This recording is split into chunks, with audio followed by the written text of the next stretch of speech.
I calciatori di oggi sembrano lontani anni luce da quella riservatezza che voi avevate, da quella timidezza che a tratti avevate. Sono il contrario della timidezza, sono a volte l'arroganza, a volte la prepotenza, non lo so. Diciamo che il calcio è cambiato, i calciatori sono cambiati, perché noi avevamo anche un rapporto diverso con la stampa, per esempio. Noi la stampa la vedevamo alla porta dello spogliatoio, venivano a bussare per entrare.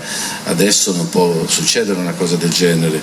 Noi non potevamo tatuarci, non potevamo fare tante cose, ma perché erano vietati proprio i tatuaggi? Vietati no, però insomma era una bella sfida tatuarsi con Boniperti, perché Boniperti era un presidente abbastanza severo.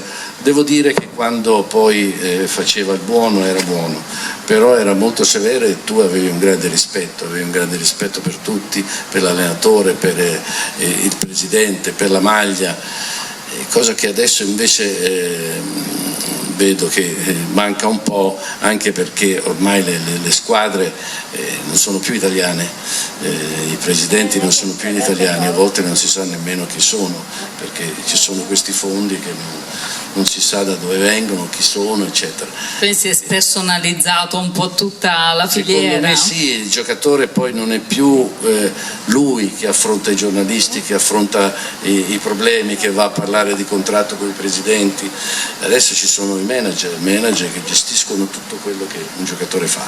Insomma, e questo secondo me toglie un po', tende a spersonalizzare e a creare un carattere forte nei giocatori. Senti, una cosa però sul calcio di oggi te la devo chiedere, perché da profana del calcio io faccio fatica, non ho ancora capito perché questa Italia diciamo arranca e fallisce tutte le competizioni internazionali recenti, inclusi gli europei in corso. Tu che idea ti sei fatto? L'europeo precedente l'abbiamo vinto.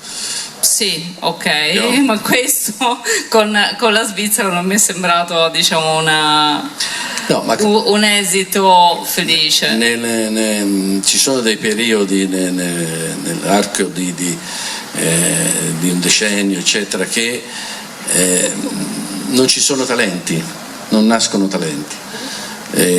Purtroppo noi sono qualche anno che dopo Totti, Del Piero, Baggio, i talenti sono spariti, non ci sono.